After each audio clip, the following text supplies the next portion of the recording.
السلام عليكم ورحمة الله وبركاته. بسم الله الرحمن الرحيم.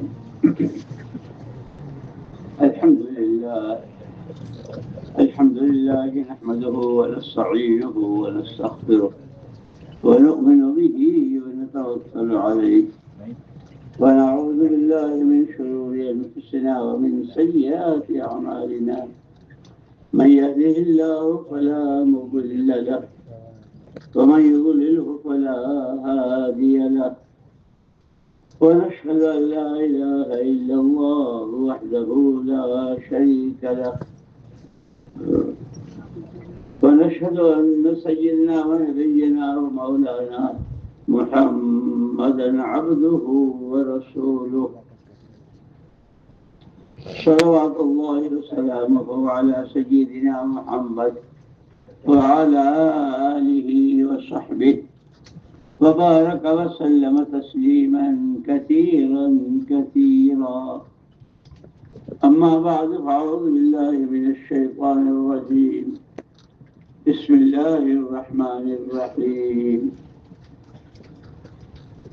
لقد من الله على المؤمنين إذ بعث فيهم رسولا من أنفسهم يتلو عليهم آياته ويزكيهم ويعلمهم الكتاب والحكمة وإن كانوا من قبل لفي ضلال مبين. وقال الله سبحانه وتعالى: لقد جاءكم رسول من أنفسكم عزيز عليه ما عنتم حريص عليكم بالمؤمنين رؤوف رحيم. فإن تولوا فقل حسبي الله لا إله إلا هو عليه توكل وهو رب العرش العظيم. صدق الله العظيم. قابل احترام اور قابل صد احترام بھائیوں، ساتھیوں، بزرگوں، اللہ کی نعمتوں کو کوئی شمار کرنا چاہے تو کر نہیں سکتا.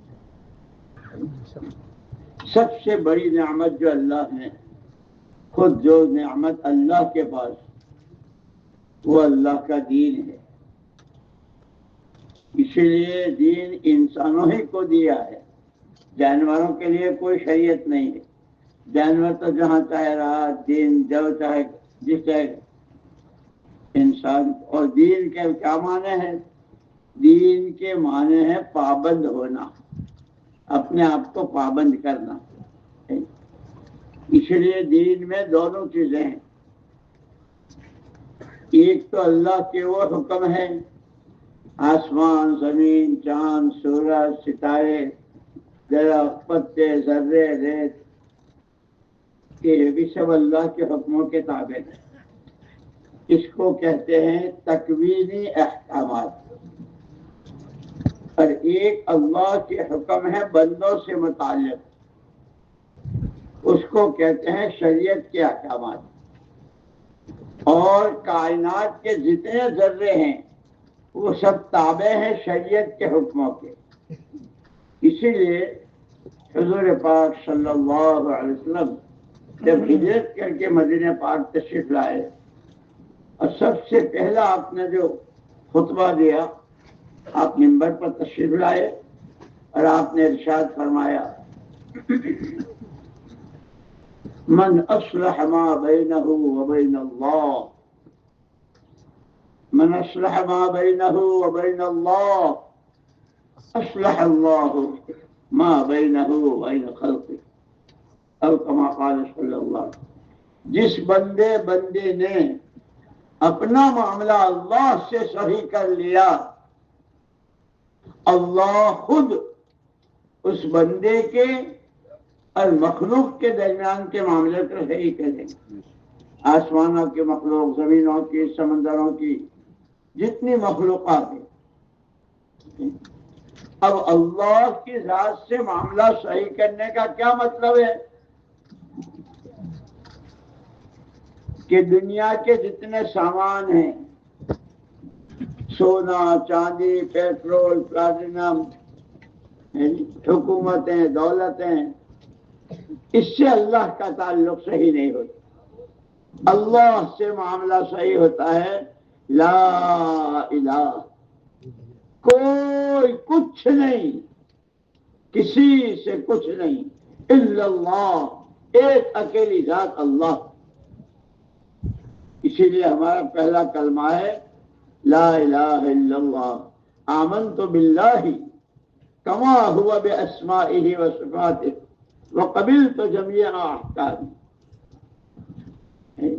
آمنت باللہ وملائکتہ وکتبہ ورسلہ والیوم الآخر والقدر خیرہ وشرہ من اللہ تعالی والبعث بعد الموت۔ ہماری اس محنت میں جو ہمارے 6 نمبر ہیں، اس میں بھی سب سے پہلا نمبر ایمان کا ہے، اور قرآن یہ کہتا ہے کہ وَمَن يُؤْمِن بِاللَّهِ يَهْدِ قَلْبَهُ وَاللَّهُ بِكُلِّ شَيْءٍ عَلِيمٌ۔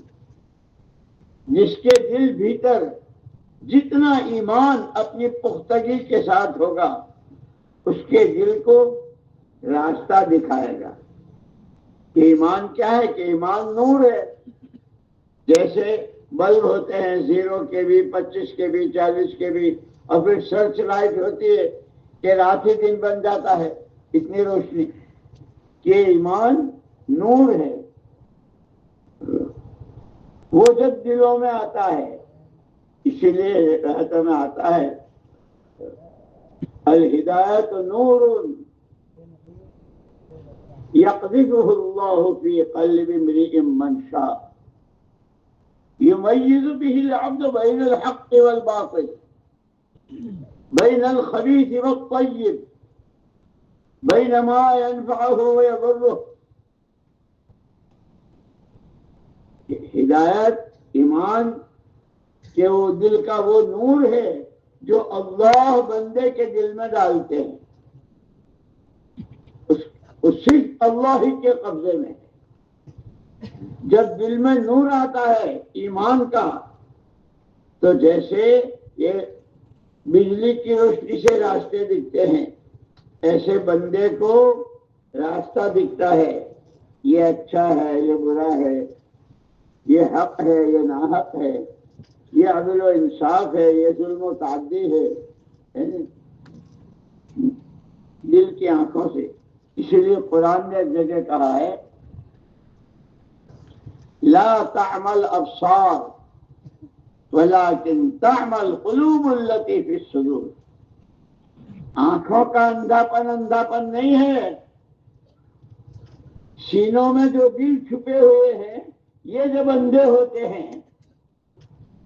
اندھے کی کیا بات ہوتی ہے؟ جس کی یہ چہرے کی 2 آنکھیں نہ ہو، اس کو راستہ نہیں دکھتا، کبھی کمبے سے ٹکراتا ہے، کبھی سائیکل سے ٹکراتا ہے، کبھی کسی آدمی سے ٹکراتا ہے۔ ایسے جب دل اندھے ہو جاتے ہیں تو پھر انسان سے ٹکراتا ہے، یہاں تک کہ اولاد ماں باپ سے، بیوی شوہر سے، شوہر بیوی سے، رشتہ دار رشتہ داروں سے، چھوٹے بڑوں سے، بڑے چھوٹوں سے، اسی لیے تمام انسانوں کی مشترکہ ضرورت، مالدار ہوں غریب ہوں دیسی ہوں بدیسی ہوں، یعنی لکھپتی کروڑ پتی ہوں یا بھیک مانگتے ہوں، تمام انسانوں کی سب سے پہلی اور ہر وقت کی، ہر ایک کی جو ضرورت ہے وہ ہے ہدایت۔ کہ ہدایت کیا ہے؟ الہدایت نور، وہ دلوں کا نور ہے جو اللہ ڈالتے ہیں، کہ آدمی کو پتہ چلتا ہے۔ اسی لیے سب سے پہلا نمبر ایمان۔ تمام نبی تمام پیغمبر علیہ السلام، چونکہ مخلوق اللہ کا کنبہ ہے، اور اس کنبے میں اللہ کو سب سے زیادہ محبت اس سے ہوتی ہے جو اس کے کنبے کے لوگوں کو نفع پہنچاوے۔ تو کنبے سے سب سے زیادہ محبت کرنے والے نبی ہوتے ہیں، نبیوں کو اپنی امتوں سے، جس امت کے لیے اللہ نے بھیجا، اور ہمارا آقا مولا محمد الرسول اللہ صلی اللہ علیہ وسلم، یہ تو قیامت تک آنے والوں کے لیے آپ کو اللہ نے رہبر بنا کر بھیجا۔ اتبعوا هذا النبی الامی، اللہ نے حکم دیا اس نبی امی کا اتباع کرو، ان کی والی زندگی، ان کے والے اخلاق، ان کے والا علم، ان کے والا ایمان، ان کے جیسی شفقت اور پیار، آپس کی محبتیں۔ اس لیے عجیب بات لکھی ہے علماء نے کہ حضور اکرم صلی اللہ علیہ وسلم جب ہجرت کر کے مدینہ پاک تشریف لائے تو وہاں دو خاندان تھے جس کا نام اوس اور خزرج، اور ان دونوں خاندانوں میں 120 سال سے لڑائی چل رہی تھی، کسی طرح کوئی صلح کی شکل نہیں۔ حضور پاک صلی اللہ علیہ وسلم نے نہ ان کے درمیان زمینیں، پیسے، کائنات کہ یہ ٹکڑا تم رکھ لو، یہ رکھ لو، لڑو مت، یہ پیسے لے تم لے لو، لڑو مت، یہ نہیں بتایا۔ سب سے پہلی چیز نماز کی صف میں کندھے سے کندھا ملا کے کھڑا ہونا، اور نماز کے بعد پھر آپ نے تعلیم کا حلقہ لگایا اور فرمایا انما بعثت معلما، اللہ نے مجھ کو بھیجا ہے سکھانے والا بنا ہے۔ وہیں صحابہ نے سیکھا حضور کی صحبت۔ یہ صحابہ کون تھے؟ ہمارے جیسے آدمی تھے، لیکن جیسے ہمارا اور آپ کا عقیدہ ہے کہ حضرت عیسیٰ ابن مریم علیہ السلام کو اللہ نے زندہ آسمان پر اٹھا لیا، روئے زمین پر کوئی نبی، کوئی پیغمبر نہیں تھے، نبی ہی راستہ بتاتے تھے، یہ اچھا ہے، یہ برا ہے، یہ حق ہے، یہ ناحق ہے، ظلم ہے، انصاف ہے، یہ نیکی ہے، یہ بدی ہے، کوئی تھا ہی نہیں۔ تو تمام انسان جہالت کی زندگی گزار رہے، کچھ پتا نہیں۔ اور یہ ایک دو دن کی بات نہیں، 600 سال گزر گئے، جانتے نہیں تھے کیا، یہ نہیں کہ ہم کون ہیں۔ اسی لیے مدینہ منورہ میں حضور پاک صلی اللہ علیہ وسلم کی ہجرت کے بعد جو ماحول بنا، وہاں کے جتنے رہنے والے تھے، وہاں بھی غریب بھی تھے، امیر بھی تھے، باغات والے بھی تھے، زمینوں والے بھی تھے، اور جن کے گھر کے چولہے نہیں جلتے تھے ایسے غریب بھی تھے۔ لیکن کوئی اجنبی سے اجنبی آدمی آ کر پوچھتا مدینے والے سے، جیسے ہم پوچھتے ہیں بھائی آپ کون ہیں، بھائی آپ کون ہیں، پوچھتے ہیں نا، تو جو آدمی مدینے میں آتا ہے پوچھتا تم کون ہو، بندہ اللہ کا ہوں، امتی نبی کا ہوں۔ اللہ کا بندہ ہونے کے ناطے اللہ کی بندگی میری زندگی کا مقصد ہے، اور محمد الرسول اللہ صلی اللہ علیہ وسلم کا امتی ہونے کے ناطے آپ کی تابعداری اور آپ کی اطاعت یہ میری زندگی ہے۔ اسی لیے اللہ پاک نے جو آیت میں نے پڑھی تھی شروع میں، لقد من اللہ، کہ اللہ نے بہت بڑا احسان کیا، انسانوں کو پیدا کر کے ان کے حال پر نہیں چھوڑ دیا، اب کرو جو تمہارا چیچا ہے، جو چاہے کھاؤ، جو جیسے چاہے کماؤ، جہاں چاہے جیسے چاہے جیو، جہاں چاہے مرو، یہ نہیں بتایا۔ مکمل رہبری کے لیے محمد الرسول اللہ صلی اللہ علیہ وسلم کو بھیجا، آپ نے آ کر بہت پیار سے، محبت سے، یہاں تک کہ ایک دن آپ نے فرمایا کہ مجھے کیا ہو گیا ہے، مجھے کیا ہو گیا ہے، میں دیکھ رہا ہوں تمہارا پیسہ، تمہاری عقل، تمہارا وقت تمہیں جہنم کی طرف دھکیل رہا ہے، اور میں اللہ کا نبی تمہیں کوکھے پکڑ پکڑ کے کہ یہ جگہ تمہارے بیٹھنے کی نہیں ہے، یہ بول تمہارے بولنے کے نہیں ہے، یہ چیز تمہیں نہیں دیکھنی چاہیے، سر سے لے کر پیر تک ہر عضو کا استعمال، پھر سب کے حقوق بتائے۔ ایک مرتبہ حضرت معاذ بن جبل رضی اللہ تعالی بہت اونچے درجے کے صحابی، حضور اکرم صلی اللہ علیہ وسلم تشریف فرما تھے، حضرت معاذ بھی تھے۔ معاذ تمہیں معلوم ہے اللہ کا کیا حق ہے؟ اللہ کے پیارے پیغمبر صلی اللہ علیہ وسلم مجھے نہیں معلوم، آپ بتائیں گے۔ آپ نے فرمایا عبادت صرف اللہ ہی کی ہوگی، اس کے ساتھ کسی کو شریک نہیں کیا جائے، یہ اللہ کا حق۔ پھر جتنے فرائض، نماز، روزے، زکوٰۃ، حج، یہ جو ارکان اور فرائض ہیں وہ سب اللہ کا حق ہے، اور جو اللہ کا حق ادا کرے گا تو مخلوق کا حق آسانی سے ادا کر سکے۔ اور یہ دنیا یہی حقوں کے ادا کرنے کے لیے، کوئی آدمی کسی کے 2 پیسے مار لے، کسی کی زمین پر قبضہ کر لے، کسی کی گاڑی چرا لے تو تکلیف ہوتی ہے نا، لیکن کہ نہیں ہے حق والے کا حق۔ میرے دوستو، اللہ پاک نے ہم کو انسان بنایا اور یوں کہا کہ مخلوقات تو اللہ نے بے شمار پیدا کی ہے، لیکن تمام مخلوقات میں انسان کو اللہ نے اشرف المخلوقات بنایا، اور پھر اشرف المخلوقات بنانے کے ساتھ اپنی خلافت کا جوڑا بھی اللہ نے انسان کو پہنا۔ وہ فرشتے جو سجدے میں ہیں تو سجدے ہی میں ہیں، سینکڑوں ہزاروں سال سے تسبیح پڑھ رہے ہیں، نماز میں ہیں، قرآن پڑھ رہے ہیں، لیکن فرشتوں میں سے کسی کو خلیفہ نہیں بنایا۔ خلیفہ انسان، یہ کیا مطلب خلیفہ کا؟ یہ جیسے اللہ پاک ارحم الراحمین ہیں، اکرم الاکرمین ہیں، بڑے بڑے پاپ اور بڑے بڑے گناہ بندوں کے معاف کر دیتے ہیں، اور کتنا نوازتے ہیں، اللہ اکبر۔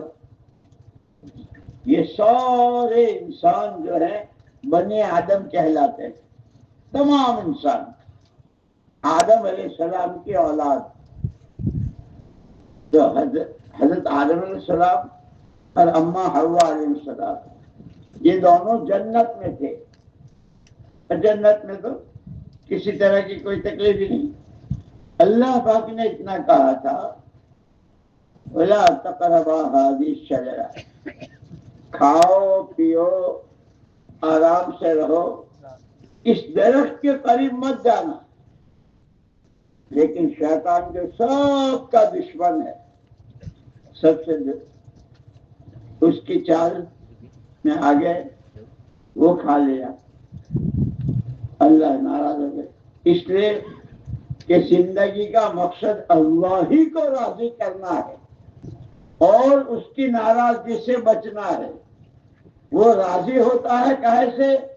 اس کے حکموں کو نبی کے طریقے پر پورا کرنے سے وہ راضی ہوتا ہے۔ اپنی منمانی، اپنی جیچائی کے اعتبار سے زندگی گزارنے سے اللہ ناراض ہوتے ہیں۔ اللہ پاک ناراض ہو گئے، نکلو یہاں سے، جنت سے نکال دیا، کپڑے بھی نہیں، درختوں کے پتوں سے اپنا تن ڈھانکا، اور 1 دن نہ 2 دن، سال نہ 2 سال، 40 سال تک روتے رہے، اور ایسے کہ اماں ابا کو نہیں پہچانتی ہے، ابا اماں کو نہیں پہچانتی، 40 سال تک۔ لیکن چونکہ سارے ان کی اولاد ہیں، سب کو سبق پڑھانا تھا، سب کو راستہ دکھانا تھا، سب کو ہلاکت سے اور بربادی سے بچانا تھا، یہ ساری تعلیم۔ پھر حضرت آدم علیہ السلام 40 سال تک روئے اور کتنے.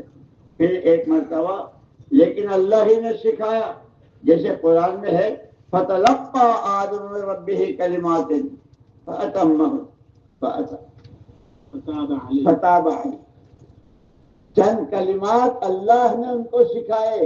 یہ جو ہم کہہ رہے ہیں نا ربنا ظلمنا انفسنا، یہ اللہ نے سکھائے تھے، کیونکہ وہ چوک ہو گئی تھی بہت بڑی، اللہ کی ناراضگی.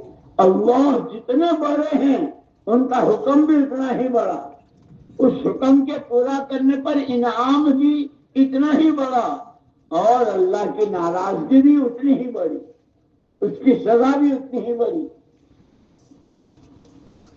40 سال تک رہتے. ایک دن دونوں اماں اور ابا دونوں آئے حرم شریف میں اور یہ دعا کی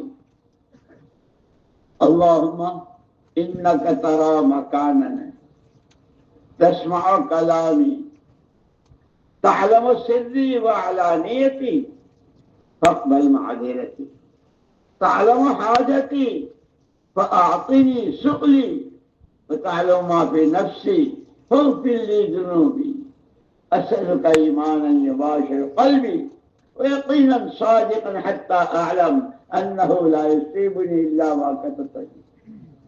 اللہ پاک دونوں حرم شریف میں آئے، طواف کیا، مقام ابراہیم کے پاس جہاں آج کل حاجی لوگ جا رہے ہیں اور بیت اللہ کے طواف بھی کرتے ہیں، مقام ابراہیم پر نماز بھی پڑھتے ہیں. 2 رکعت نماز پڑھنے کے بعد یہ دعا مانگی ان کلمات کے ساتھ. اسی وقت اللہ پاک نے وحی بھیجی، آدم تمہاری یہ دعا قبول اور تمہاری اولاد یہ سب جو ان کلمات کے ساتھ دعا مانگا آج ہی ہم نے ان کی قبول کر لی. لیکن دوستو مصیبت یہ ہے کہ ہم پتہ نہیں کیا کیا سیکھتے ہیں، جو سیکھنے کی چیزیں ہیں وہ نہیں سیکھتے.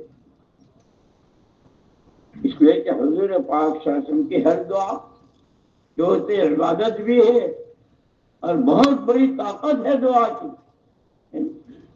ایک مرتبہ حضرت ابو امامہ رضی اللہ تعالیٰ عنہ بہت اونچے درجے کے صحابی، ہر وقت حضور کے ساتھ رہتے تھے.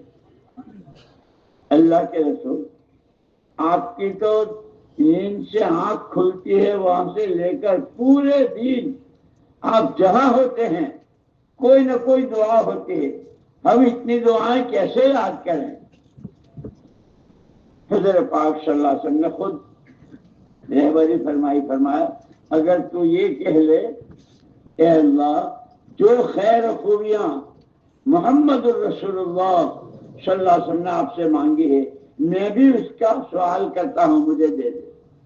جن مصیبتوں آفتوں سے آپ نے پناہ چاہیے اے اللہ میں بھی اس سے پناہ چاہتا ہوں. یہ کہ حضور نے فرمایا جب تم یہ کہو گے تو ساری دعائیں آ گئی.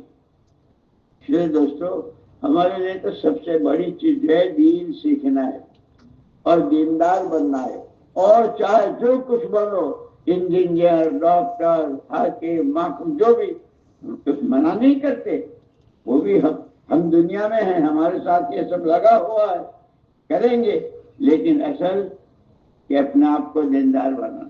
میں کل حدیث کی کتاب دیکھ رہا تھا تو جیسے امام بخاری امام مسلم امام ترمذی ایسے حضرت امام ابو داؤد رحمۃ اللہ علیہ انہوں نے کہا کہ میں نے حضور پاک صلی اللہ علیہ وسلم کی 5 لاکھ حدیثیں دیکھی اور اس میں سے 4000 حدیثیں میری اپنی کتاب کے اندر میں نے محفوظ کی ابو داؤد شریف. اور ساری حدیثوں کے بعد میں اس نتیجے پر پہنچا کہ اگر آدمی یہ 4 حدیثیں اپنی زندگی میں دے دے تو وہ دیندار بنے گا. سب سے پہلے انما الاعمال بالنیات. آدمی صبح سے شام تک جو اپنے جسم سے حرکت کرتا ہے تو عمل بنتا ہے. یہ میں جو بول رہا ہوں یہ میرا عمل بن رہا ہے، زبان کا آپ سن رہے ہیں، آپ کے کانوں کا عمل بن رہا ہے. اور سارے اعمال، نماز، روزہ، صدقہ، خیرات، حج، زکات، یعنی کسی کو پانی پلانا، کسی ننگے کو کپڑا پہنانا، کوئی بیمار ہے تو اس کی بیمار پرسی، کوئی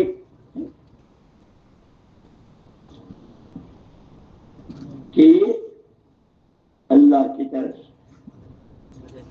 یہ جو ہے اللہ کا حکم کہ اس کو صحیح طریقے سے کرنے کے لیے محمد الرسول اللہ صلی اللہ علیہ وسلم کے ساتھ کہ آپ نے جس طریقے سے اس کو کیا ہے، آپ نے کھانا بھی کھایا ہے، آپ گھر میں بھی رہے ہیں، آپ باہر بھی رہے ہیں، آپ بولے بھی سنے بھی، کہ سب کے لیے نمونہ بنایا حضور پاک صلی اللہ علیہ وسلم، اور بتلا دیا کہ جو جتنا تابع دار بن کے رہے گا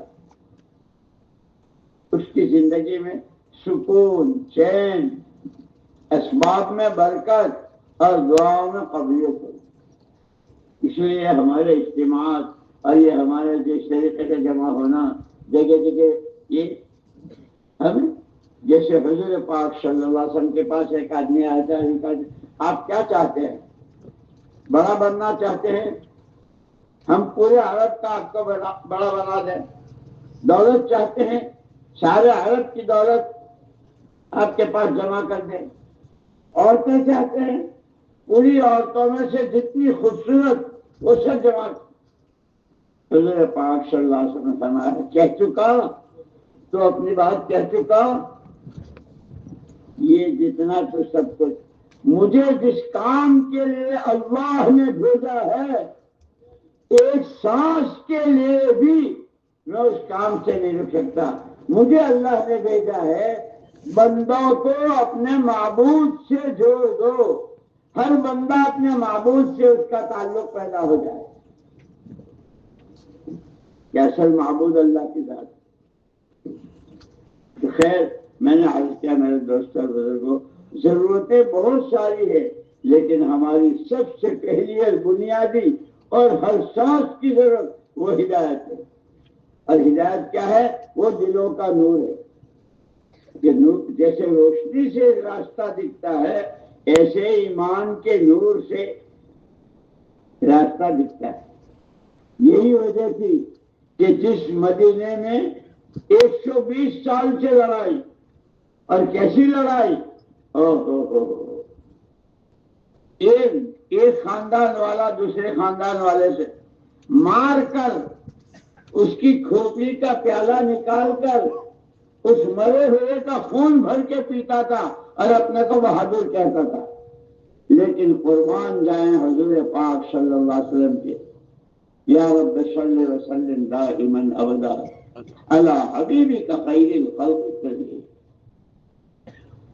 آپ نے ایسی پاکیزہ، جیسے ہم سوسائٹی کہتے ہیں نا، سوسائٹی کہہ لو، سماج کہہ لو، ایسا سماج بنایا کہ جو کل تک کھوپڑیوں میں خون پیتے تھے، اب وہ راستے میں کھڑے ہیں، کوئی قافلہ جا رہا ہے، کسی کے پاس توشہ نہیں ہے تو اس کو کھانا دیا، پانی والے کو پانی دیا، کوئی پیدل جا رہا ہے اور اس کو چوب رہا ہے، اس کے لیے سواری کا انتظام کیا۔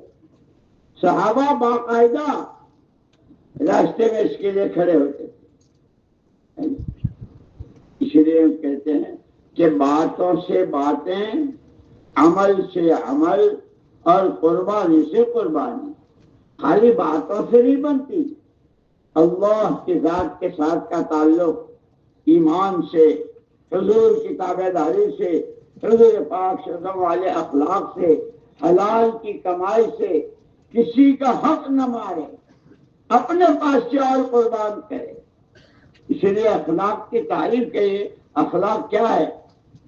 آدمی کے پاس جو کچھ ہے، جس لائن سے بھی، علم والوں کے پاس علم ہے، مال والوں کے پاس مال ہے، جس کے پاس جو چیز ہے اس سے دوسرے کو نفع پہنچاوے اور اس سے کوئی بدلہ نہ لے۔ جیسے قرآن میں سارے نبی اور سارے پیغمبر علیہ السلام کی 3 باتیں مشترک ہیں۔ ہر نبی نے سب سے پہلے اپنے نبی، اپنی امت کو، اپنے قبیلے کو جس کے لیے اللہ نے بھیجا، پہلے ایمان کی دعوت دی، اللہ کو مانو. پہلی دوسری بات کہی انی لکم ناصح امین. ہم یہ جو تم سے کہہ رہے ہیں یہ اچھا ہے، یہ برا ہے، یہ صحیح ہے، یہ غلط ہے، یہ ہمیں تم سے کچھ نہیں چاہیے تمہاری بھلائی میں، کہ تمہاری جانیں، تمہارا مال، تمہاری عقل سوجھ بوجھ وہ تمہارے لیے مصیبت نہ بنے، تم صحیح راستے پر چلتے رہو. اور اس پر ہمیں ما اسألکم علیہ من اجر، کوئی ہمیں تم سے کچھ نہیں چاہیے. تو تم نہ جاننے کی وجہ سے جیسے نبیوں کو کتنا ستایا، کیسے کیسے تکلیفیں دی. اور ہمارے آقا صلی اللہ علیہ وسلم تو یوں فرماتے ہیں میرے جتنا تو کوئی ستایا ہی نہیں گیا، اور جتنا مجھے دکھ پہنچایا کوئی نہیں. لیکن آپ نے سب تحمل. اس کو میں کہہ رہا تھا کہ امام ابو داؤد رحمۃ اللہ علیہ نے فرمایا کہ 4 حدیثیں جو اچھا عمل کرو.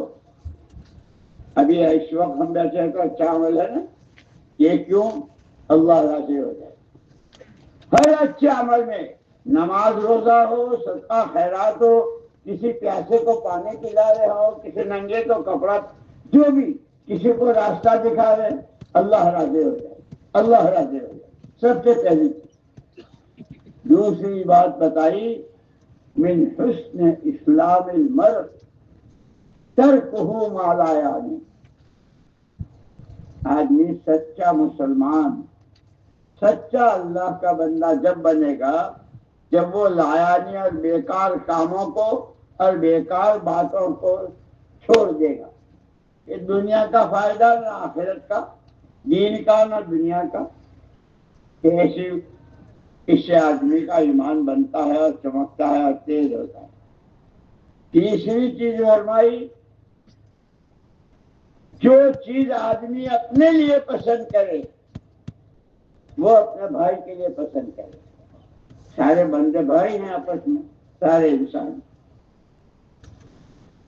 ہر آدمی اپنے لیے چاہتا ہے کہ میں امن سے رہوں، چین سے رہوں، کسی طرح کی تکلیف نہ ہو. ہر آدمی چاہتا ہے وقت پر میری روٹی روزی کا انتظام ہو. ہر آدمی چاہتا ہے میرا کوئی دشمن نہ رہے، ہر ایک مجھ سے محبت کرے. اور ہر آدمی چاہتا ہے کہ مرنے کے بعد بھی مجھے جنت کے اونچے اونچے درجے ملے. کیونکہ جو اپنے لیے پسند کرو وہ اپنے بھائی کے لیے پسند کرو. جیسے آدمی اپنی لڑکیوں کے لیے اچھے رشتے، اپنے لڑکوں کے لیے اچھے رشتے، اپنے بچوں کے لیے اچھے کاروبار چاہتے ہیں. کیونکہ ہر ایک کے لیے ان کے بچے بھی کام کے لگ جائیں، ان کی بچی کو بھی اچھا رشتہ ملے. یہ انسانیت ہے، یہ دین ہے. اور ایک مرتبہ حضور اکرم صلی اللہ علیہ وسلم نے حضرت ابو ہریرہ رضی اللہ تعالیٰ عنہ سے فرمایا ابو ہریرہ تجھے بتاؤں تو اپنے کو مسلمان کب کہہ سکتا ہے؟ اللہ کے رسول ضرور بتائیے. فرمایا تیری ذات سے کسی کو کسی طرح کی کوئی تکلیف نہ پہنچے تو مسلمان.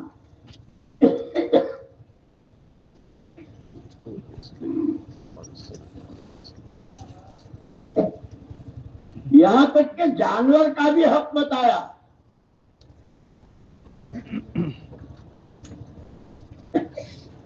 حضور پاک صلی اللہ علیہ وسلم تشریف لے جا رہے تھے. ایک اونٹ نے شکایت کی کہ یہ مجھے جو بہنتا چھوڑتا ہے، جو میرا مالک ہے، کام مجھ سے بہت زیادہ لیتا ہے اور دانا پانی میرا کم دیتا ہے. حضور نے فرمایا یہ کس کا ہے؟ ایک صحابی آئے، اللہ کے رسول میرا ہو. فرمایا یہ اونٹ شکایت کر رہا ہے کہ حضور پاک صلی اللہ علیہ وسلم نے تو جانور تک کا حق بتایا جس راستے پر چل رہے ہیں. اسی لیے حدیث میں ہے ایک عورت نے بلی پالی، بہت خوبصورت بلی، لیکن نہ اس کے دودھ کا نہ اس کے کھانا کا کوئی خیال نہیں، وہ بھوک کی مر گئی. حدیث پاک میں ہے تو وہ عورت جہنم میں. دوسری عورت دیکھا کہ ایک کتا پیاس کے مارے ہاں ہاں ہانپ رہا ہے اور پیاسا ہے، تو اس عورت نے اپنے پیر کا موزہ نکال کر کنویں سے پانی کھینچ کر اس کو پانی پلایا. حدیث پاک میں ہے کہ اللہ نے اس کے لیے جنت کا فیصلہ کر دیا. جب جانوروں تک کے لیے کام آنے کا راستہ بتایا تو انسان تو اللہ کا خلیفہ ہے، انسان تو اشرف المخلوقات ہے.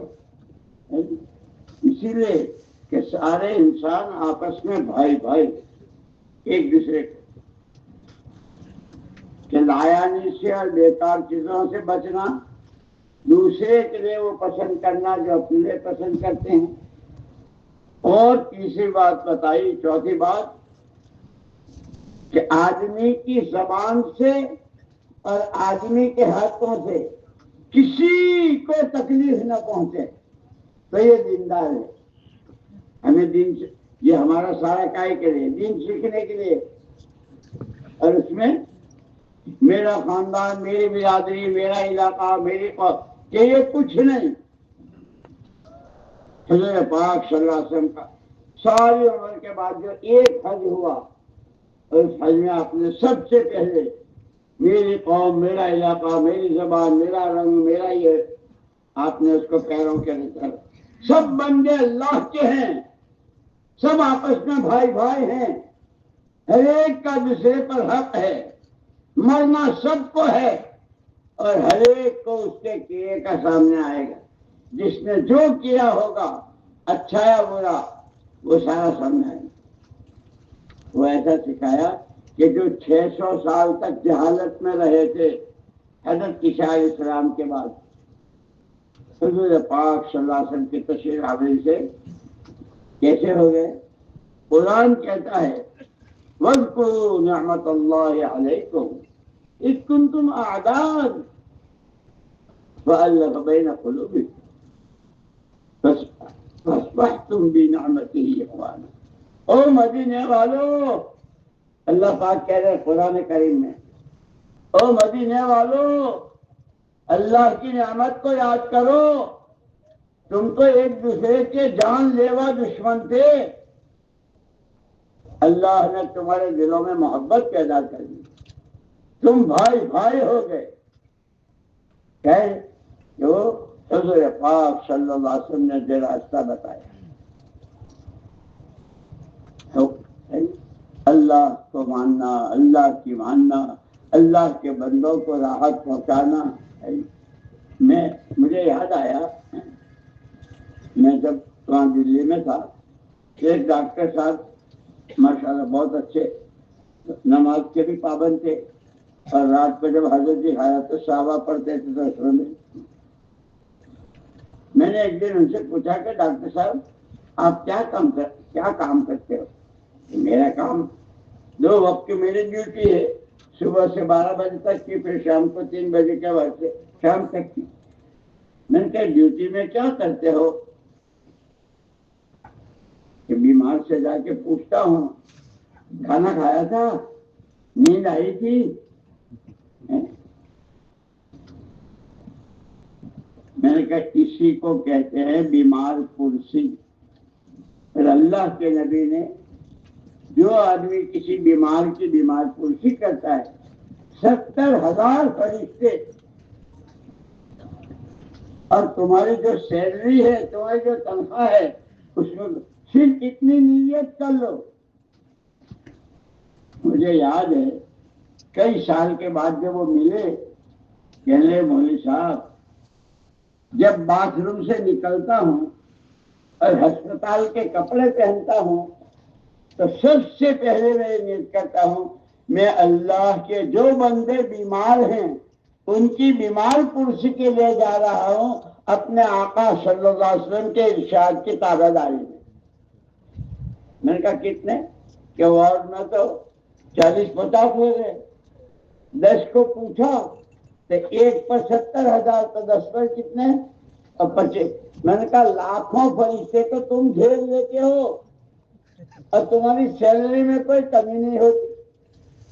اسی لیے اتر کر ہیرا سے حضور اکرم صلی اللہ علیہ وسلم ہیرا میں عبادت کرتے تھے. غار ہیرا میں اتر کر ہیرا سے سوئے قوم آئے، ایک نسخے کیمیا ساتھ لائے، ایسا پاک صاف راستہ بتایا کہ ظالم ظلم چھوڑ دے، چور چوری چھوڑ دے، شرابی شراب چھوڑ دے، بدکار بدکاری. اور یہ یوں خالی کہنے کی بات نہیں ہے، یہ جو جماعتیں جاتی ہے نا، ہمارے حضرت مولانا ابراہیم صاحب دامت برکاتہ ہمارے اپنے علاقے میں یہاں قاضی عبدالوہاب صاحب رحمۃ اللہ علیہ، انہوں نے حضرت سے کہہ کے ان کی تشکیل کی. 1 سال لگایا انہوں نے امریکہ میں. تو جیسے گھر گھر کی ملاقاتیں ہوتی ہیں نماز کے لیے، مسجد کے لیے، سنت کے مطابق. ایک آدمی ملا جس نے پہلی مرتبہ 3 دن لگائے، پھر اس کے بعد اس کا اور دل چاہا اور آگے اور چلا لگایا. تو اس نے عجیب بات سنائی، مولوی صاحب میرے ذمے 18 سال کی نمازیں تھی، میں نے نمازیں نہیں پڑھی تھی. جماعت میں جا کر آیا اسے کہ ہو نماز چھوڑنا تو کتنا بڑا گناہ ہے، اور نماز پڑھنے پر اللہ کتنے راضی ہوتے ہیں. میں نے 18 سال کی نمازیں پوری کر لی، اور اتنی ہی 18 سال کی زکوٰۃ بھی میرے ذمے تھی، وہ بھی میں نے ادا کر لی. میرے دوستو اللہ نے اب اللہ کے، اسی لیے مولانا صاحب رحمۃ اللہ علیہ فرماتے تھے کہ اب حضور کی ذات تو ہمارے درمیان نہیں ہے، لیکن حضور کی بات، حضور کا کام، حضور کی باتیں حدیثیں وہ ہمارے درمیان. اس کو سیکھنا سکھانا، زندگی میں جگہ دینا کہ اس سے آدمی کے اندر دین آتا ہے. اور دین، اللہ اکبر، دین کیا ہے؟ اپنے کو پابند بنا لو. 24 گھنٹے میں جو بندہ جو بندی جہاں جس حال میں ہو، اس حال میں اللہ کیا چاہتے ہیں، اس کا حکم، اس حکم کو حضور پاک صلی اللہ علیہ وسلم ادا کرنے، پورا کرنے کا طریقہ کیا بتایا؟ حکم اللہ کا، طریقہ نبی کا. حکم اللہ کا، طریقہ نبی کا. اسی لیے مولانا یوسف صاحب رحمۃ اللہ علیہ عجیب بات کہتے ہیں کہ ہمارے میں اور صحابہ میں جو فرق ہوا، آدمی تو وہ بھی ہمارے جیسے تھے، سر سے پیر تک، ان کی بھی 2 آنکھیں، 2 ہاتھ، 2 پیر، وہ سب بھی ایسے تھے. اور یہ بھی جیسے ہمارے یہاں مالدار بھی ہیں، غریب بھی ہے، کھیتی والے بھی ہیں، نوکری والے، ان کے یہاں بھی تھے. لیکن یہ کہ امتیازی چیز جو تھی ان کی، ہر ایک کے دل کا رخ قرآن کی طرف.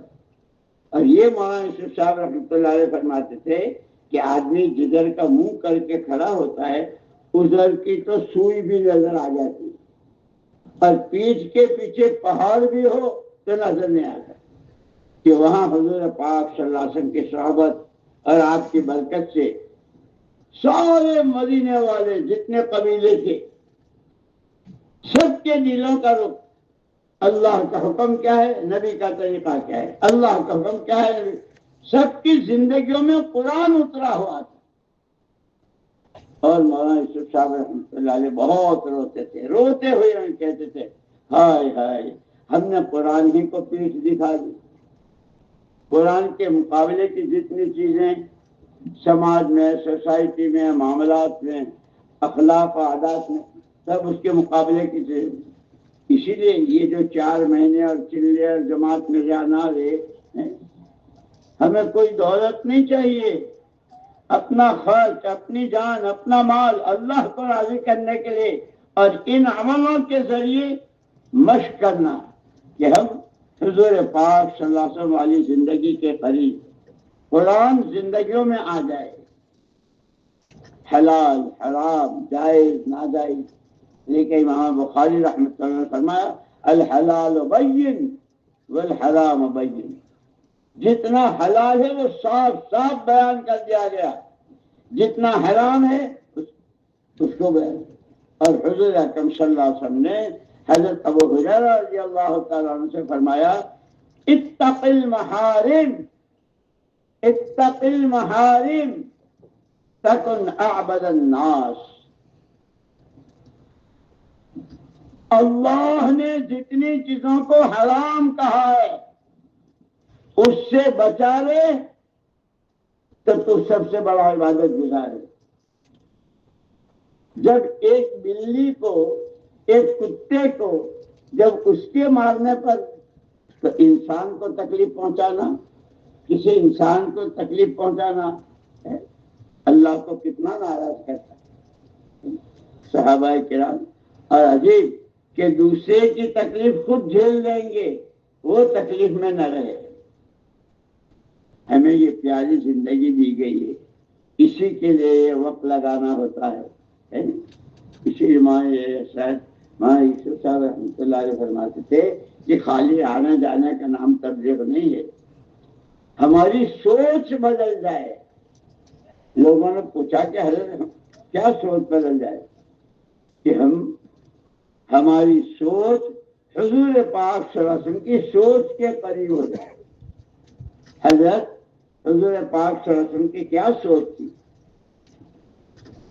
فرمایا تمام انسان اللہ کے بندے ہیں، اللہ پاک نے ہر بندے کو جان، مال اور سوجھ بوجھ ہر ایک کو دی، عقل ہے نہیں کہ ہر آدمی کا وقت، ہر آدمی کا پیسہ، ہر آدمی کی سوچ سمجھ صحیح راستے پر پڑے بھلائیوں میں۔ اس لیے دوسری جگہ کہا نا کہ بھلائی کے لیے چابی بنو اور برائی کے لیے تالا بنو۔ اپنی گلی میں، اپنے محلے میں، اپنے شہر میں، اپنے صوبے میں، اپنے ملک میں اور عالم میں جہاں رہو۔ مجھے یاد آیا ایک لڑکا نوجوان جا رہا تھا، پیرس جا رہا تھا اپنی پڑھائی کے لیے۔ تو آیا، مول صاحب مجھے کچھ نصیحت کرو، میں کل پیرس جا رہا ہوں۔ میں نے کہا بھائی میں کیا نصیحت کرو، بزرگ اپنے بڑے یہاں موجود کہ نہیں آپ کچھ کہو۔ جب اس نے بہت اصرار کیا تو میں نے کہا ایک کام کرنا، جب پیرس کے اڈے پر تو قدم رکھے ہوائی جہاز سے اتر گئے تو سب سے پہلے اپنے اور اللہ کے بیچ میں ایک فیصلہ کر لینا، اللہ پاک جب تک میں یہاں ہوں میں ڈیلیگیٹ آف پروفیٹ محمد صلی اللہ علیہ وسلم، میں حضور کا نمائندہ ہوں کہ بس میں نے کہا بس۔ 2 سال کے بعد وہ آیا، ملاقات ہوئی، مولوی صاحب بات تو آپ کی اتنی تھی، اور پیرس تو بالکل ننگا شہر ہے، وہاں تو اور جتنی خرافات اور جتنی برائیاں وہاں سے دنیا بھر میں جاتی تھی۔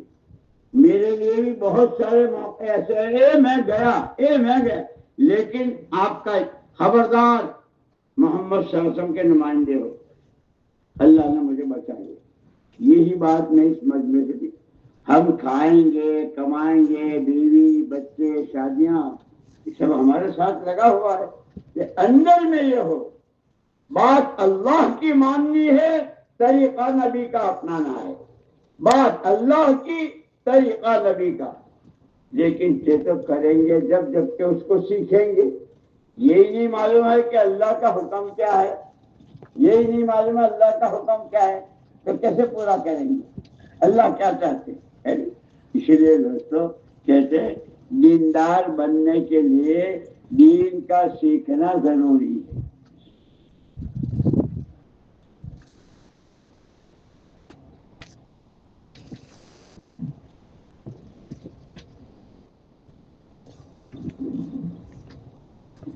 اور اس میں سب سے پہلے ایمان سیکھنا ہے۔ 7 زمین آسمان اور دنیا میں جتنی جو شکلیں ہیں کوئی کچھ نہیں لا الہ کہ دل کی دنیا سے۔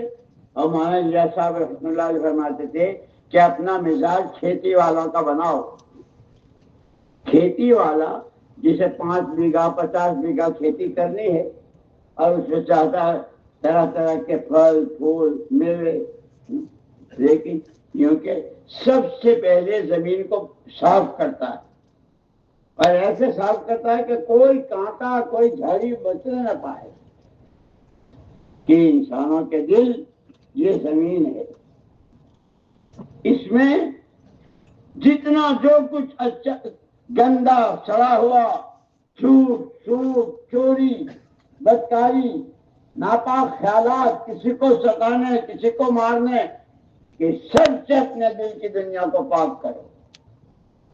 الا اللہ، ایمان کا بیج، کہ جیسے تربوز کا بیج کتنا ہو کتنا سا، لیکن جب کھیتی والا اس کو صحیح طریقے سے ڈالتا ہے، کھاد دیتا ہے پانی دیتا ہے رکھے والی کرتا ہے، اللہ اپنی قدرت سے زمین کا جگر پھاڑتے ہیں۔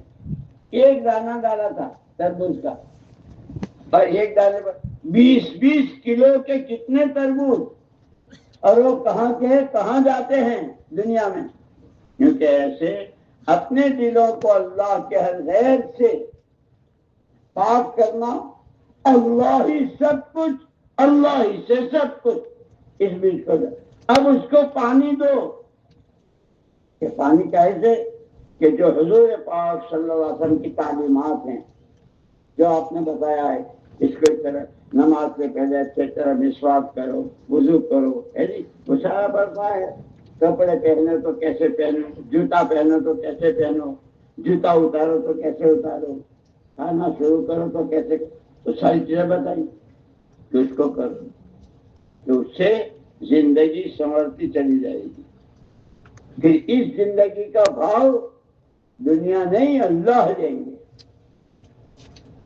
جس اللہ کو راضی کرنے کے لیے اللہ کا حکم پورا کریں گے، حضور پاک صلی اللہ علیہ وسلم کے طریقے پر، اس پر اللہ نے جو وعدے کیے ہیں، اللہ حق، اللہ کی ہر بات حق، وہ اس کے وعدے، ان اللہ لا یخلف الميعاد، اللہ وعدہ خلافی نہیں کرتے، اور دیتے ہیں کہ دنیا تو بیچارہ اتنا سا ہے، اب سمندر ہے بہت بڑا، اور آدمی لے کر کے جائے لوٹا تو کتنا لائے گا، لوٹے اتنا پانی لائے گا، سمندر میں اتنا ہی ہے، کیونکہ اللہ کے پاس تو نعمتوں کے خزانے ہیں،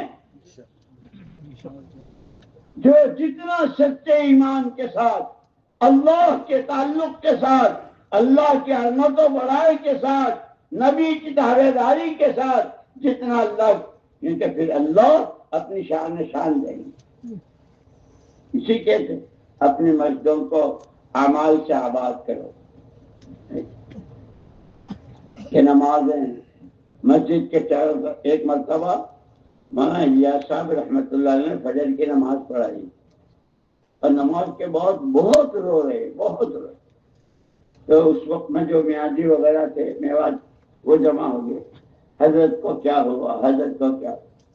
حضرت نے فرمایا مجھے کچھ نہیں ہوا، میں تم سے یہ پوچھتا ہوں کہ تم جو نماز کے لیے مسجد میں آئے، جس محلے سے جس گلی سے، اور اگر کسی بلڈنگ کے کسی فلیٹ سے آئے، تو تمہارے ہوتے ہوئے تمہارے پڑوس میں کون نماز نہیں پڑھ رہا ہے، مردوں میں عورتوں میں؟ یہ تو تمہاری بہت قیامت میں جواب دینا پڑے گا۔ تم نے تو نماز پڑھی اور تم بہت خوش ہو، لیکن تمہارے ہوتے ہوئے وہ بھائی بے نمازی، تمہارے ہوتے ہوئے وہ بھائی سود اور بیاج، تمہارے ہوتے ہوئے وہ بھائی جھوٹ اور بدکاری اور شراب، وہ میاں جی ہوتے تھے بالکل ان پڑھ قوم کی میوات کی، لیکن ماشاءاللہ ان میں کیسے کیسے علماء، اور ان سے اللہ نے دنیا میں کتنا کام کیا۔ میرے دوستو، یہ اسی لیے کہتے ہیں کہ یہ کام کسی کی اپنی ملک نہیں ہے، یہ کام یہ تو اللہ کے نبی کا کام ہے۔ اور دنیا میں رواج یہ ہے کہ تجارت تاجر والا مزاج سے، نوکری کے مزاج سے، کیونکہ نبوت کا کام نبوت والے مزاج سے، کہ نبی کا مزاج کیا تھا کہ سب سے پہلے اللہ کو راضی کرنا ہے، یہ نبی کا، اور اسی کے ساتھ کہ آخرت بنانی. اب پھر نبی کا مزاج کیا؟ ہر ایک کا بھلا چاہنا، ہر ایک کی خیر خواہی. وہ بیچارہ نہیں جانتا ہے، ان پڑھ ہے، جاہل ہے، لیکن کہ اس کا وقت برباد نہ ہو، اس کی سوجھ بوجھ غلط استعمال نہ ہو، اس کی جان اس کے لیے وبال نہ بنے، پیار سے محبت سے. یہ یہاں تک کہ ایک مرتبہ بخاری شریف کا واقعہ ہے، ایک آدمی نے حضور اکرم صلی اللہ علیہ وسلم کے قتل کی اسکیم بنائی. مقدر سے وہ پکڑا گیا. صحابی جب ان کو لے کر آئے تو مسجد نبی میں وہ کھمبے ہیں بڑے، ایک کھمبے کے ساتھ ان کو باندھ دیا، اور جو صحابہ تھے نماز پڑھ رہے تھے، تعلیم کر رہے تھے، ذکر کر رہے تھے، آنے والوں کی تشکیلیں کر رہے تھے، ان کو وہ دیکھتے رہے. 3 دن گزر گئے. حضور اکرم صلی اللہ علیہ وسلم وہاں سے تشریف لے جائے تو آپ نے ان سے پوچھا کیا حال ہے؟ اس سے پوچھ رہے ہیں جس نے قتل کی اسکیم بنائی تھی. تو اس نے یوں کہا اگر آپ مارنا چاہتے ہیں آپ مار سکتے ہیں، اس وقت میں آپ کے قبضے میں ہوں، اور اگر آپ چھوڑ دیں. حضور پاک صلی اللہ علیہ وسلم فرمایا جا تو آزاد. قتل کی اسکیم بنانے والے کے ساتھ اخلاق، لیکن یوں کہ عمل سے عمل زندہ ہوتا ہے. وہ جو 3 دن تک صحابہ کی نمازیں، صحابہ کے اخلاق، صحابہ کی عادتیں اور ایک دوسرے کے ساتھ پیار محبت دیکھا تو یہ کہا کہ اگر یہ کسی کا نام زندگی ہے تو میں بھی اس کو کلمہ پڑھ لوں. اس لیے دوستو یہ تو ساری باتیں ہوتی ہے، بیانات ہوتے ہیں. مولانا علی میاں صاحب ابو الحسن علی ندوی رحمۃ اللہ علیہ فرماتے تھے ہر چیز کے 3 چیزیں، ایک چیز کا بول، ایک اس کی تصویر اور ایک اس کی حقیقت. فرماتے تھے کوئی آدمی یوں کہے 7 منزلہ بلڈنگ، 7 فلور بن گئی، وہ تو بول ہے. بہت بڑے پیپر پر وہ بلڈنگ کا نقشہ بنایا، یہ باتھ روم ہے، یہ میٹنگ روم ہے، یہ بن گئی. اس میں پانی، اس میں وضو کر سکتے ہیں. لیکن 7 منزلہ بلڈنگ بنانی ہو تو کتنا مٹیریل، کتنے مزدور، کتنے پیسے، کتنا سیمنٹ، کتنا سریا. نہیں تو بس یہ ہم کلمہ پڑھتے ہیں، ہماری شکل جو ہم کو دیکھتا ہے مسلمان ہے، لیکن دوستو یہ ایمان اپنی حقیقت کے ساتھ اندر آ جائے، قرآن والی زندگی ہمارے اندر آ جائے، اس کے لیے یہ در در کی ٹھوکریں ہیں. اسی لیے یہ جو ہماری فضائل کی کتابیں ہیں، جیسے آج کل فضائل حج بہت پڑھ رہے ہیں، اور اسی میں حکایت صحابہ ہے، صحابہ بھی ہمارے جیسے، لیکن ایمان کے لیے کیسی قربانیاں دی، کیا کچھ برداشت کیا، سردی، گرمی، بھوک، پیاس، اور کیا کیا برداشت. یہی کہ سب سے بڑی دولت اور سب سے بڑا سرمایہ وہ ایمان ہے. ہمیں اللہ نے گھر بیٹھے یہ دولت دی، ہمیں اپنی ذات سے اچھا بننا ہے اور کوشش کرنی ہے اپنے ہم سے دوسرے کو نفع پہنچے. ہم اپنی زندگی اپنے گھر میں، فیملی میں، رشتہ داروں میں، گلی میں، صوبے میں، ملک میں، دنیا میں جہاں رہے کہ ہم رحمت للعالمین کے امتی ہیں. جہاں رہیں گے رحمت بن کے رہیں گے، زحمت بن کے نہیں. اس لیے کہ رحمت کے مقابلے میں زحمت ہے. دین نہ سیکھنے کی وجہ سے آدمی اپنے گھر کے لیے زحمت بنا ہوا ہے، ماں باپ کے لیے زحمت بنا ہوا ہے، کارخانے کے مالک کے لیے زحمت بنا ہوا ہے. اسی لیے کہتے ہیں کہ وقت لگانا اور اس کے اعتبار سے اپنے آپ کو عملوں کا پابند بناتے ہوئے اب کوشش اس کی کرنی.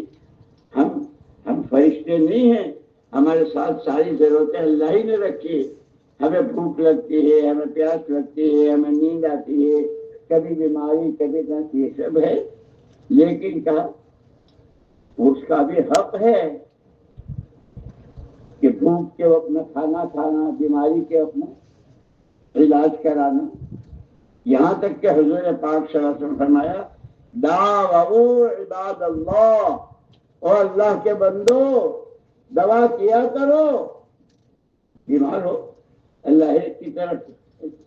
تو وہاں تو اتنا پیار کا راستہ ہے، اتنا کھلا راستہ ہے، لیکن دوستو اگر ہم نہ سیکھیں تو کس کا نقصان؟ ہمارا ہی نقصان. اسی لیے یہ 4 مہینے، یہ چلے، یہ مقامی کام، یہ مسجد وار جماعت، یہ ملکوں میں کہ ہمیں دنیا والوں سے کچھ نہیں چاہیے، جان اپنی، مال اپنا، اور صرف اللہ کو راضی کرنے کے لیے. اور دنیا میں ایک آدمی ایسا نہیں ملے گا جو مرنے کو نہ کہتا ہو. ہر ایک کی زبان میں بھائی مرنا ہے، بھائی مرنا ہے، کہنے کہ اللہ کی دی ہوئی جان، اللہ کا دیا مال، اللہ کی دی ہوئی سبب وہ اس طرح استعمال ہو کہ جس سے اللہ راضی ہو. اور حضور پاک صلی اللہ علیہ وسلم نے تو صاف الفاظ میں فرمایا الکیس من دان نفسہ، الکیس من دان نفسہ وعمل لما بعد الموت. بہت سمجھدار ہے، بہت سمجھدار ہے اللہ کا وہ بندہ اور وہ بندی جو اپنی خواہشات پر، اپنی منمانیوں پر، اپنی جی کی چاہتوں پر کنٹرول اور قابو کرے، اور مرنے کے بعد کی زندگی میں کام آنے والے عمل کرے. اس لیے کہ یہ بلڈنگ ہے اور یہ زمین ہے اور یہ کارخانے، یہ سب جائیں گے سر، یہ تو سب یہی رہ.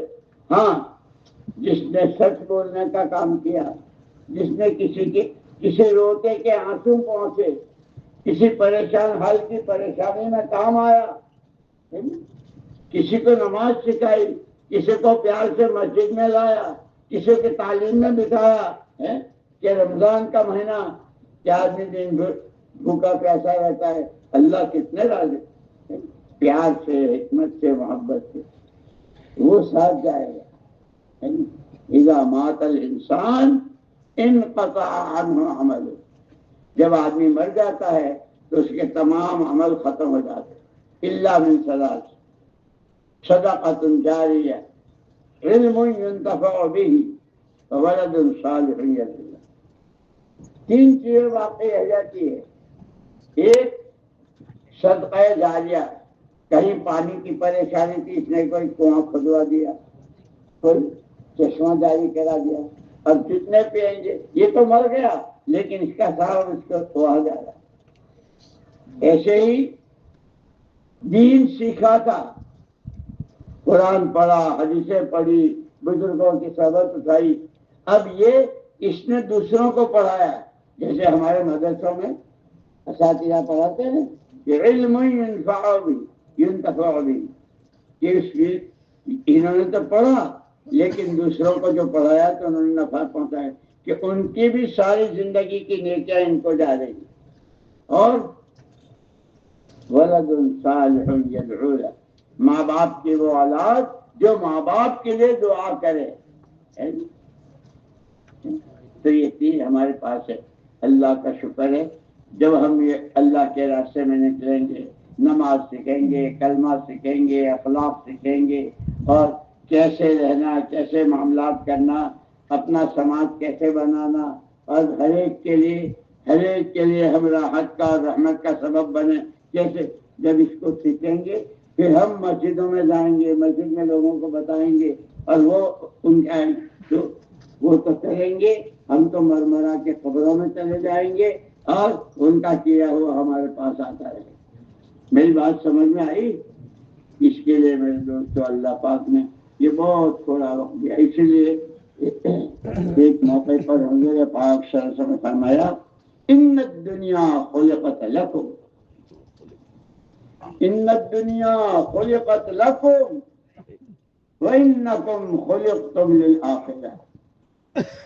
حضور پاک صلی اللہ علیہ وسلم فرمایا یہ سارا سنسار، یہ زمین و آسمان، چاند سورج، یہ پیٹرول کے کنویں، یہ پلاٹینم، یہ سونا، یہ چاندی، یہ کانے، یہ سب تمہارے لیے ہے، تم فائدہ اٹھاؤ،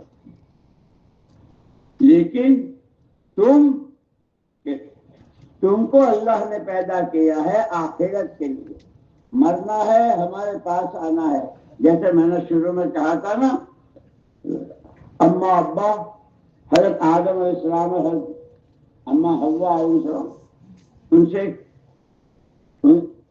چوک ہو گئی تھی تو نکال دیا، اور پھر کیا کہا، آنا ہمارے پاس ہے، آنا تمہیں ہمارے پاس ہے، اس لیے اب جب ہم آؤ تو جیسے تم سے چوک ہوئے، ہم ناراض ہوئے اور کپڑے تک تمہارے اتار دے، اب تمہیں آنا ہے ہم کو راضی کر کے۔ اسی لیے میرے دوستو، جس اللہ نے ہم کو زندگی دی ہے، وہ زندگی اسی لیے دی ہے کہ اس زندگی میں ہم اپنے آپ کو ایسا سنبھالیں کہ اللہ راضی ہو رہے ہوں، دوسروں کو ہم سے راحت پہنچ رہی ہو، دوسروں کے کام آ رہے ہوں، کسی سے پھوٹی کوڑی کے ہم نہ ہوں۔ لینا ہے تو ایک عجیب بات، ایک مرتبہ حضرت عمر رضی اللہ تعالیٰ کی خلافت کا زمانہ تھا، اور مدینے میں بہت سخت قحط سالی، پینے کو پانی نہیں، کھانے کو کھجور کا ٹکڑا نہیں۔ حضرت عمر رضی اللہ تعالیٰ عنہ نے کیرو سے، مصر سے، ایجپٹ جس کو کہتے ہیں، وہاں والوں سے کہ بھائی ہمارے یہاں بہت بارش بھی نہیں ہے اور بہت تنگی ہے، تو ان لوگوں نے، مصر والوں نے غلہ بھیجنا شروع کیا۔ یہ لوگ، ایک صحابی نے خواب دیکھا، اور خواب میں حضور پاک صلی اللہ علیہ وسلم نے ان سے فرمایا، اسے عمر کو کیا ہو گیا ہے، اسے عمر کو کیا ہو گیا ہے؟ وہ تو گھبرا گئے، سیدھے گئے حضرت عمر رضی اللہ عنہ کے پاس، حضور یہ فرما رہے ہیں آپ کو کیا ہو گیا؟ حضرت عمر رضی اللہ تعالیٰ نے فوراً سارے مدینے والوں کو مسجد میں جمع کر لیا، اور پہلی یہ بات کسی کے بھائیو، یہ بتاؤ میری صبح سے شام اور اب تک کی جتنی تمہارے سامنے ہے، اگر اکیلے میں ہوں تو اور سب کے سامنے ہوں تو میری کون سی چیز حضور پاک صلی اللہ علیہ وسلم کی سنت کے خلاف ہے؟ سارے مجمع نے کہا، امیر المومنین آپ تو بالکل سچے نمونے ہیں۔ انہوں نے کہا کہ پھر یہ خواب کیا ہے، اس کی تعبیر کیا ہے؟ تو ایک صحابی نے کہا، امیر المومنین اس کی تعبیر یہ ہے کہ آپ کو حضور پاک صلی اللہ علیہ وسلم نے یہ سکھایا تھا، جب مدد کی ضرورت پڑے تو اللہ سے مانگنا، اذا استعنت فاستعن باللہ، اور جب کوئی چیز کی ضرورت پڑے تو اذا سألت فاسأل اللہ، جو جس چیز کی ضرورت اللہ سے مانگنا، اللہ سے مانگنا۔ یہ آپ نے مصر والوں سے کیوں مانگا؟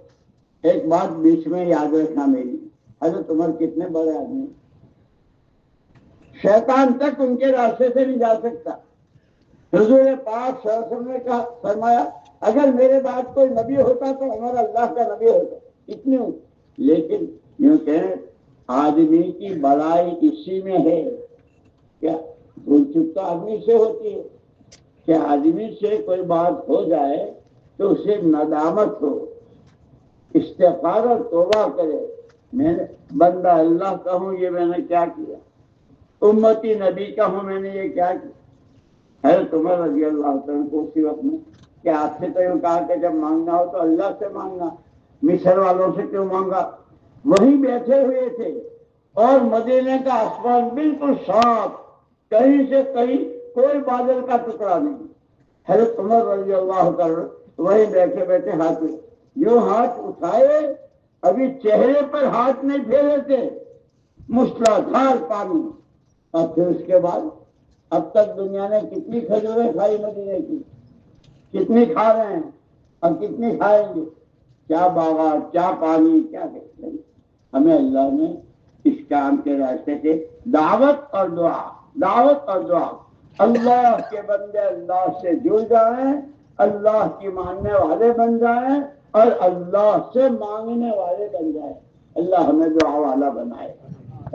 اس لیے دوستو، اس پورے مجمع میں جن کے ابھی تک ایک ساتھ 4 مہینے جماعت میں نہ لگے ہوں، میں درخواست کرتا ہوں کہ وہ سارے بھائی کھڑے ہو جائیں۔ جن کے 4 مہینے ابھی تک ایک ساتھ نہیں لگے ہیں، کھڑے ہو جاؤ، پھر میں آگے کی بات بتاتا ہوں۔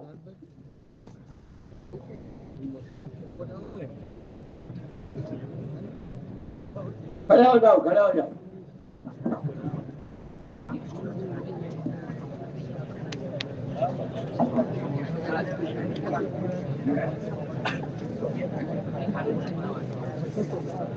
اب دیکھو، اللہ گواہ ہے، میں آپ کے بارے میں جو میرا گمان ہے، اگر آپ کو اس کام سے، دین کی محنت سے محبت نہ ہوتی تو آپ یہاں کیوں آتے؟